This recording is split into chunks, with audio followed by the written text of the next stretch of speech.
Rata-rata perceraian yang terjadi dalam 3 tahun terakhir, 75% adalah gugat cerai. Para istri kecewa dengan para suaminya yang tidak menjalankan peran sebagaimana mestinya sehingga mereka melakukan gugat cerai.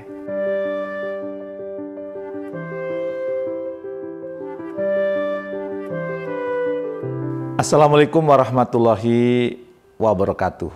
Bertemu kembali dengan saya, Jamil Aizaini, di acara Leadership Inspiration. Semoga Anda makin sukses, makin mulia. Sejak 3 tahun terakhir, peran saya sebagai inspirator ternyata bertambah menjadi konselor. Mengapa? Karena setelah saya memberikan training personal development, leadership, atau komunikasi, banyak peserta training yang berkonsultasi kepada saya seputar permasalahan keluarga. Dan ternyata penyebab ketidakharmonisan keluarga sangat beragam. Namun, menurut saya, penyebab utamanya adalah peran suami yang tidak optimal. Para suami tidak menjadi lelaki sejati. Pendapat saya ini sejalan dengan data dari Mahkamah Agung yang menyatakan bahwa rata-rata perceraian yang terjadi dalam 3 tahun terakhir, 75% adalah gugat cerai. Para istri kecewa dengan para suaminya yang tidak menjalankan peran sebagaimana mestinya sehingga mereka melakukan gugat cerai. Padahal saat awal Orde Baru, 90% perceraian karena suami yang menceraikan istri. Sekarang sudah berlaku sebaliknya, istri yang nuntut cerai kepada suami. Untuk itu sebagai sesama lelaki, saya ingin berbagi inspirasi kepada para suami agar rumah tangganya semakin harmonis. Selain itu, saya berharap inspirasi ini juga akan membantu para suami mampu meningkatkan kebanggaan istri dan kepercayaan kepada sang suami. Sehingga sang suami bisa lebih tenang saat menjalankan karir dengan tingkat produktivitas yang lebih tinggi. Saya termasuk yang yakin bahwa keharmonisan keluarga sangat berpengaruh terhadap keberhasilan dalam karir.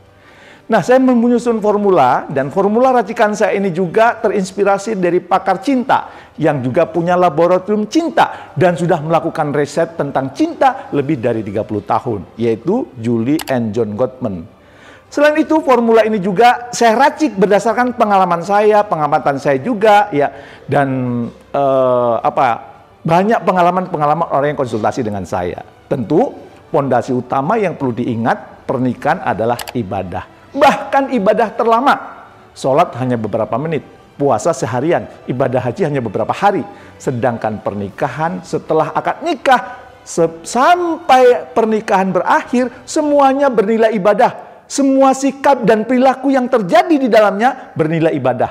Bahkan ada sesuatu yang berdosa bila dilakukan di luar pernikahan, misalnya mohon maaf berhubungan badan, menjadi berpahala besar saat dilakukan setelah menikah. Asik bukan? Nah, selain perlu kuatnya pondasi utama tersebut di atas, para suami juga perlu memperhatikan beberapa hal agar rumah tangganya semakin bahagia dan romantis, yang tentu berdampak kepada pencapaian karir terbaik di tempat kerja. Apa itu? Pertama, pernikahan adalah saling menumbuhkan. Sebagai pribadi, suami perlu selalu memiliki growth mindset, pikiran yang selalu bertumbuh dan berkembang sesuai dengan perkembangan zaman. Sikap dan perilakunya juga perlu terus bertumbuh, tidak stuck. Apalagi hanya melakukan sesuatu yang berulang tanpa ada perbaikan dan peningkatan. Para suami perlu menyediakan dana, waktu, dan energi untuk mengembangkan dirinya untuk terus belajar. Selain itu, suami juga perlu punya kesadaran dan komitmen untuk menumbuhkan sang istri. Mendukung, mensupport, dan memfasilitasi pengembangan diri sang istri. Istri bukan pembantu, istri bukan tukang cuci, istri bukan babysitter, istri adalah permaisuri, konsultan, mentor, coach, partner, dan sahabat dalam membangun rumah tangga. Apabila istri menjalankan peran memasak, mencuci, dan pekerjaan-pekerjaan rumah tangga itu adalah bonus yang diberikan kepada suami. Berterima kasihlah kepada para istri, wahai para suami.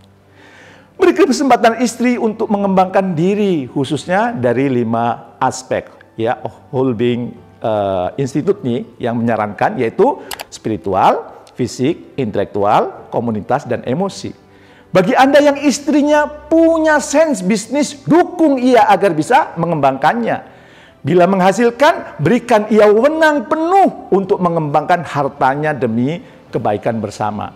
Jangan meminta harta atau bagian profit dari bisnis istri. Malu Jagalah harga diri sebagai suami. Yang kedua, lelaki adalah pemimpin. Seorang menjadi pemimpin yang sesungguhnya bila memiliki kelebihan. Sebagai suami, milikilah kelebihan setidaknya 3 hal, yaitu ibadah, ilmu, dan nafkah. Dalam urusan ibadah, jadilah teladan bagi istri. Dalam urusan ilmu, teruslah belajar dan mengamalkan ilmunya. Apabila istri mengalami kebingungan, setidaknya ia yakin suaminya bisa membantu menjawab kebingungannya dengan ilmu yang dimilikinya. Bila tidak bisa menjawab kebingungan sang istri, setidaknya suami bisa mempertemukan istri dengan orang yang bisa membantu menyelesaikan kebingungannya. Dipertemukan dengan orang yang expert. Nafkah itu juga tanggung jawab suami. Maka berusahalah untuk mendapatkan penghasilan agar bisa memanjakan istri. Berbahagialah saat sang istri meminta nafkah, uang atau apapun, karena itu adalah salah satu pintu ibadah terbaik bagi suami. Selain mencari cara baru, cara berbeda, atau meningkatkan keahlian yang sudah dipunya sebagai jalan untuk mendatangkan rezeki yang sudah Allah siapkan untuk para suami. Terus berlatih, terus berkreasi. Jangan mentang-mentang istri bekerja atau berbisnis dan sudah punya penghasilan yang besar, Anda sebagai suami bersantai-santai di rumah. Apalagi dalam jangka waktu yang panjang. Karena itu akan menurunkan wibawa Anda sebagai suami. Yang ketiga, suami adalah pakaian bagi istri. Fungsi pakaian adalah melindungi, menutup, serta memperindah dan memantaskan diri. Sebagai suami kita perlu menjaga kemuliaan istri. Tidak menceritakan ke orang lain tentang kekurangan atau kesalahan istri. Selain itu, pastikan agar penampilan istri selalu terjaga dari hal-hal yang negatif dan sekaligus pantas dan patut dalam lingkungan pergaulannya. Saat sang istri ada kesulitan, segeralah membantu dan meringankan bebannya. Saat sang istri ada kekurangan dan kelemahan, segeralah dibantu untuk menutupinya. Sebagai pakaian, suami juga bertugas memperindah kehidupan sang istri. Sehingga ia kelihatan terhormat di mata anak-anak, di mata saudara dan sahabat, dan tentu juga di mata orang tuanya. Yang keempat, hadir penuh dan sadar utuh. Saat ada momen penting bersama istri, pastikan diri kita hadir penuh dan sadar utuh. Fisik, pikiran, dan perasaan menyatu hadir. Sehingga kita bisa menangkap pesan-pesan yang hendak disampaikan istri secara utuh. Ungkapan istri tidak selalu terucap melalui kata, tetapi juga melalui mimik wajah, gerakan tangan, dan bahasa tubuh lainnya. Bahasa nonverbal bisa kita tangkap apabila kita hadir penuh dan sadar utuh saat bersama sang istri. Sebagai suami, lebih banyaklah mendengar daripada berbicara. Saat istri curhat, fokus dengarkan, bukan sibuk menyiapkan nasihat, menilai, menghakimi. Biarkan ia mengeluarkan semua unek-uneknya tanpa disela. Terkadang istri hanya butuh didengar dan itu sudah cukup melegakan dirinya, bahkan sudah bisa menemukan solusi tanpa harus kita nasihati. Apa tidak boleh kita menasihati sang istri? Ya, tentu boleh. Namun harus mencari waktu dan kondisi yang tepat. Itulah formula racikan saya. Dan saya yakin saat para suami mempraktekkan hal tersebut, akan menjadi suami yang benar-benar suami. Lelaki yang benar-benar lelaki. Suami yang menjadi lelaki sejati. Cobalah. Tetaplah menjadi pemimpin yang benar-benar memimpin, baik di tempat kerja maupun di dalam kehidupan rumah tangga. Sukses mulia untuk kita semua.